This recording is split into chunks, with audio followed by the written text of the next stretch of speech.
Mega Man Issue 21. It starts with a flash forward where Mega Man's shooting near Xander even though he was programmed to be unable to hurt humans when it's 10 seconds until the countdown ball would explode. And Xander thinks this bomb will be a victory for his cause and somehow thinks he'll be remembered as a martyr. This is a recycled plot with the setting being the only inferior difference. Then it cuts ahead in time to Mega Man nervously thanking the audience in the city square in front of a camera. He thanks them for making him the guest of honor, and we get to see Dr. Light in a different outfit for once, which always humanizes him. It's explained that there's a heavy police presence this year because they're worried the Emerald Spheres might try something. So Rosie tells Mega Man to follow her and check in with Stern, who explains that after Harvey was arrested, he spilled the beans on what he knew about his group. Which wasn't much because Xander did most of the organizing. Seems unrealistic since Harvey was supposed to be the leader. There's pointless recap, and one of Xander's friends says the badges they stole got them past security because they were mistaken for maintenance workers. One of them isn't okay with Xander's plan because the people in the bowl did nothing wrong. For no reason, he doesn't explain what he thinks they did do wrong. He puts his hand on his brother's shoulder, and when a flying robot heads towards them, one of Xander's friends lies that they're the maintenance crew, so it leaves them alone. Sure, it's convenient for them that it didn't use facial recognition technology. She doesn't care that much about the cause because she'd rather leave. And Xander tells them to start taking down surveillance robots and whatever threatens the mission, as if that won't attract enemies to them immediately. I like that Mega Man was literal-minded and thought Stern was asking him what his literal gut was telling him, even though Fireman was programmed to know the phrase, "The criminal always returns to the scene of the crime," so this is weird. Stern insists that robots can't feel the situation and make assumptions, even though robots this advanced would be able to do that. It certainly feels that way because they talk like humans. Wouldn't they be able to make predictions too based on evidence? Rosie says that because the drone went offline, she'll go with agents to search the rooftops, and Stern leaves to follow his gut even though Rosie gave Mega Man an order. Stern tells him to stay here and keep an eye out for Rosie. Because Mega Man reminds himself of what Xander is obsessed with, he gets an idea of what to do. And Xander's female friend tells his brother that they don't have to do this and can just leave. Then she has no excuse for staying. His brother Theo wants to stay because Xander's his brother who was always there for him when he needed him and he needs him now. She kisses him and calls him stupidly loyal, which is hypocritical of her since she's only here because she's stupidly loyal to him. And then she gaslights him by blatantly lying that she said adorably loyal. She says she loves him, they see fireworks, and Xander says there it is, and Mega Man's shooting lasers while flying around on Rush Jet to get Xander's attention. He gets hit, but barely damaged by an auto-targeting blaster. It's so amazing at targeting that it succeeded even though Rush Jet was moving. Why isn't Xander firing at him some more after he hit him the first time? I have to assume that the weapon takes a long time to recharge. So instead, because Xander ends up saying no a lot, I just have to assume Mega Man hid from him and the art didn't make it clear. Mega Man tells Rosie that Xander shot at him, a laser hits her hand to make her drop her weapon, and she gets threatened at gunpoint. And by an insane coincidence, she actually recognizes the girl, which makes me think this is like a soap opera. It wasn't necessary for them to somehow know each other when the city's a sprawling metropolis, where the chances of that are practically zilch. But apparently, to make things more interesting, she left the police academy Rosie was working at, and that made Rosie go looking for her. I don't take this seriously. Rosie's called out on for reporting her and ruining everything. Rosie surprisingly doesn't show a shred of guilt for ruining her life. And while one moment she's in front of Theo, the next moment the story cheats because she magically ends up behind him instantly, so she's able to kick him into her. And then a weapon magically teleports to her hand. I assume she picked up the gun that she conveniently dropped, and we just didn't get to see that.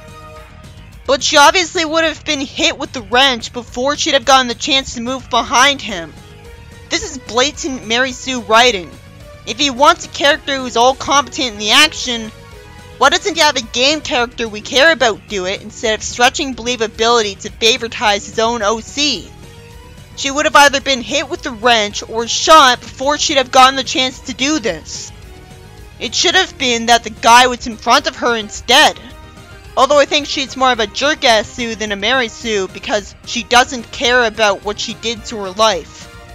Surprisingly, Stern ends up confronting Xander from behind. Apparently he's politically incorrect whenever he talks to an enemy because he's fine with calling someone with an eye patch Cyclops. Xander warns him about humanity's extinction in the past of the Legends series, and surprisingly Stern agrees with him and says all of these robots made life easy and made humans soft. Reminds me of Scourge complaining about the sweep bots. He says he also believes in the law though, and he should know it's a waste of valuable time to say anything after this.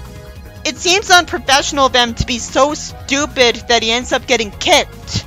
Maybe he wouldn't have been allowed to simply shoot him because Xander already put down his weapon, but he could have kicked it away and backed away from him. Instead he gets distracted into talking to him based on their similar worldview. Stern dodges his punch, but it doesn't matter as he gets thrown off the ledge and has to grab on. And Rush bites his shirt, and Mega Man grabs his hand to save him. That part of the shirt would immediately rip off because of the weight of Stern pulling down on it, and Rush, who would have been pulled down with him as soon as Mega Man ran away. Naturally assuming that Xander is going after the light ball of New Year's. He wants to be memorable. It's obvious Mega Man is needed to fight Wily's even greater amounts of robots. I have to assume he always figured he'd be able to blow up Wily's new robots himself, which should have been explained, and he'd have the guts to get rid of Wily. So again, the only reason he's a villain is because he's endangering humans. Eventually, Mega Man takes his gun and tells Rush to fly to the front of the ball to catch it and take it sky high. He throws what must be a bomb at him for him to catch, and he isn't holding it in his mouth anymore in a later panel, which would be why he'll survive Mega Man shooting at the bomb. It'd be a miracle if he hit it accurately, but since it was on a timer, it was guaranteed to blow up anyways, so I don't see why he shot at it. Roll hugs Dr. Light, and eventually Xander somehow expects a robot to finish him off, when he should know that the first law of robotics would keep him from doing that. The Emerald Spirits even took advantage of this, and Harvey pointed it out. But somehow Xander is surprised by his reaction. Mega Man says compassion isn't a weakness, but of course gives no logical arguments for why not, so he should have known that wouldn't convince anyone. Stern ends up grabbing Xander and having a weapon pointed at him, and gets told by Mega Man that he trusted his gut. Mega Man arbitrarily lies to the police later that his marks are because he partied, because apparently Dr. Light passed down the part of his personality that makes him fine with lying for no reason. I say no reason because why would they believe that? He thanks the audience for coming here tonight for no reason. Then he wastes the rest of the story with a boring speech where he eventually says he vows to be more like people, when it should be obvious he already got there, so that's idiotic. Mega Man Issue 22. Iceman tells Quake Woman to shave off a piece of ice because he's been making her form ice into a giant heart. So this is the point where his crush on Roll stops being subtle. You'd think a character called Iceman would be characterized as a man, but he has to be a little boy for his crush on Roll to make sense in a kids' series. But why was he made a boy anyways if he wasn't made to be Dr. Light's son? He was made to be an employee. I like that Roll's in a different outfit for once. Why isn't Mega Man acting cold? Why isn't he wearing winter clothes? She asks how they can feel cold, and his answer is still confusing because I don't see why snowy weather would be too cold for robots. I understand them being able to feel that it's cold, but not that they would be bothered by it. Iceman puts his arm around Roll and takes her hand without asking her permission and tells her that she warms his heart. She's literal-minded enough to say she doesn't have a heart, and at least say it's a cute sculpture, and only gets that he was bored. Maybe she did get the obvious hint, but I can't tell because she was blushing in every panel before this to represent her being cold. And yet that doesn't apply to Quake Woman. There's no way she wouldn't get the hint. It turns out Iceman wanted help with the deep ice research. He wouldn't actually want Mega Man's help with this. There's 2 other researchers here. He just wanted an excuse for Roll to come here. Mega Man wants to copy the Quake drill because he thinks carving ice sculptures could be fun, and Roll tells Iceman they should hook up, and he says yes before she gets to say rock and tempo. And for the writing to not be garbage, it has to be that she's ignoring what this obviously means from him because she doesn't want to bend him. As nobody could be that stupid. There's no reference to Mega Man dating Quake Woman in either of the crossovers, so I'm assuming this is going to be a sad waste of time, making me wonder why the writer's so bitter he refuses to let characters be happier than they already were, considering that he's married.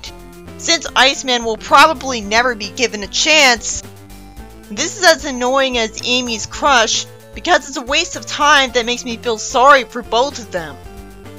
So this is the kind of plot point that gets old after the second time. Rosie's in a different outfit for once, and she's planning to go on a date. She gets called because her date wants to cancel, and the writer's too lazy to explain why. Stern tells her that because she's got a reservation, he's gonna go with her. She complains that he's too old for her, but still goes to the restaurant with him. If she really didn't want to do this, she wouldn't have walked here, so she just really wanted to eat here. And of course, Dr. Light's having dinner with Noelle. Why is he trying to invite Stern to join him? He isn't happy about it, and some worthless dialogue ensues. Dr. Light puts his arm around Noelle, and is smart enough to know that Iceman's got a crush on his daughter. So that's a pleasant surprise.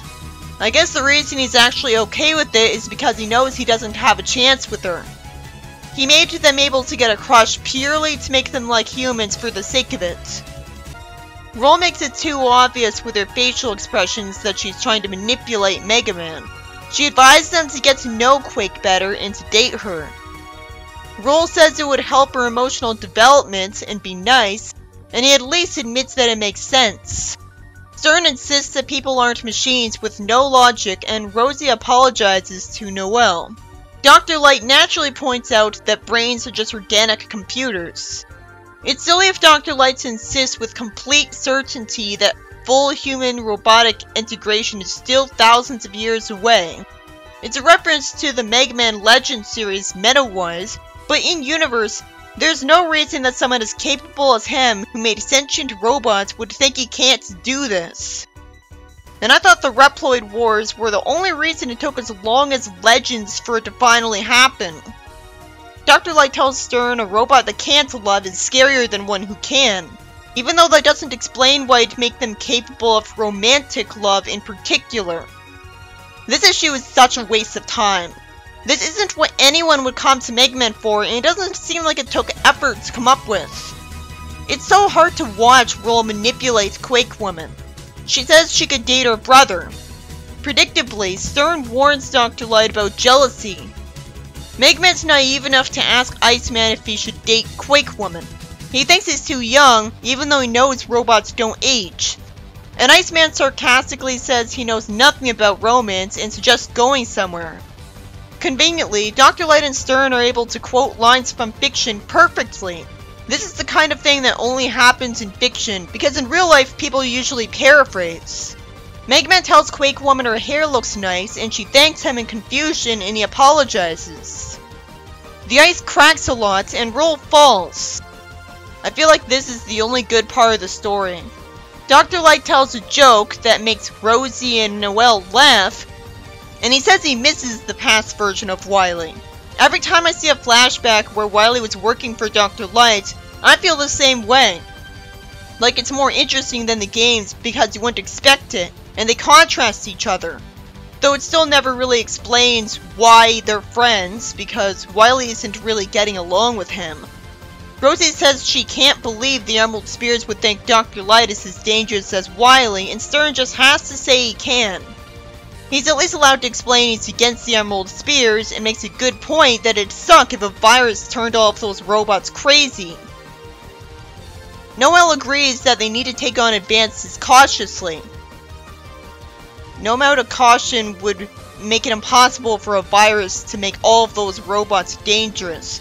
Rosie apologizes, and Dr. Light thankfully admits that Stern is entitled to his opinion and his concerns are understandable. Why did he invite him to dinner when he should have expected this to lead to an argument ruining his date?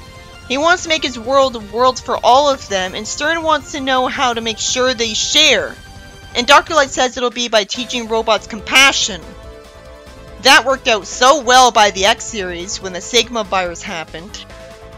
Why even have characters have this debate? The fanbase should already know by this point that Stern is right.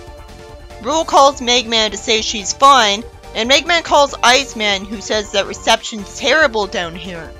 Conveniently, out of nowhere he can pick up their heat signatures, when heat is the opposite of ice.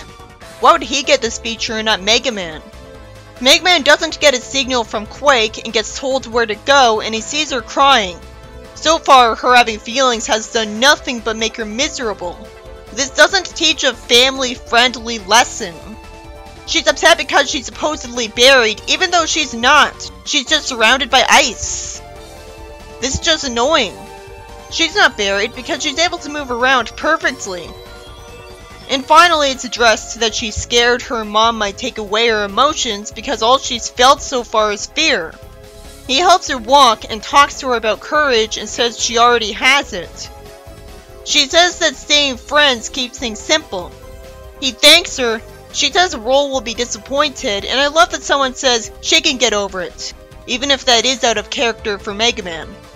This comic makes him more of a jerk than you'd expect from Mega Man 8. The same goes for Roll. All I know about her from the games is she saved her Robo-Enza pill for Mega Man. But most of the time she's a jerk who doesn't get along with him, when she's not being Sally. What's a shame about him saying she can get over it is that it's rude to the people who would actually want them to get together though. Iceman grinds on some curving ice, wasting a whole page until he finally finds Roll. For no reason, being too cold makes Mega Man's processor start slowing. And Iceman says the ice is too thick for a teleport signal. Iceman warns him about high-pressure waters nearby. Eventually, Mega Man gets the idea to punch to release them. He told Iceman to make an ice platform so that they could ride it to the snow on the surface, where Mega Man makes a snow angel. Iceman says that was too risky, and out of nowhere, Quake Woman says that was so exciting that she wants to do it again, even though she was characterized as nothing but a scaredy cat before. Rosie walks away with her friends waving goodbye and says that was a lovely evening. Sure is nice that she tells white lies. She gets away with elbowing him with no impact shown because she's a girl, and he says he's worried that she'll settle for less. And she thanks him. And I think about how unfair it is that this is the only time Noelle's gonna date Dr. Light, because I feel like the arguments ruined the date and caused her to not give him another chance. Not that she's really worthy of him anyways, because the fanbase is split on whether they should forgive her or not. And considering how early the comic ends, it was obviously a mistake to have her basically do nothing to make up for it. This issue is about Mega Man eventually stopping Xander from blowing up a place again and getting the bomb high up in the sky with Rush. I guess Xander tried to do this because he assumed robots would be here. The only other thing to say about this, since the problem was dealt with in just one issue, was that Rosie and Stern's time to shine was embarrassing. It made no sense that Rosie went from being in front of someone with the wrench to instantly behind him so she could kick him. And she would have been shot or hit. And it didn't have to be written that she would succeed. And arresting people is Stern's job, so he would have known to kick away the weapon and back away. But instead he got kicked because he talked too much when he should have known he was wasting his time. There's a reason I didn't expect a federal agent to respond to what he had to say twice.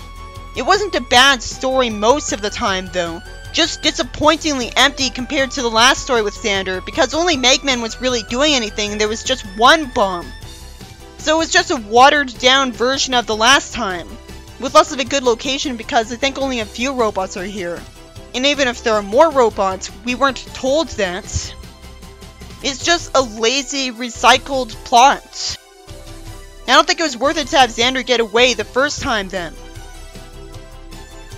This issue wastes a lot of time at the start with Roll's doomed efforts to get Mega Man a girlfriend until he and his friends fall through the ice and eventually need Iceman to use a convenient geyser to send them back up on an ice platform. And that's the part that you should skip to. Aside from the parts where there is some tension because they're all separated, it was all just padding. Especially when Stern had a predictable argument with Dr. Light that did almost nothing but go over the same predictable points that Noelle did. It was just okay to go through. And since Roll's efforts were pointless and was just uncomfortable because she made both of them uncomfortable, I don't think it even was just okay until it got exciting.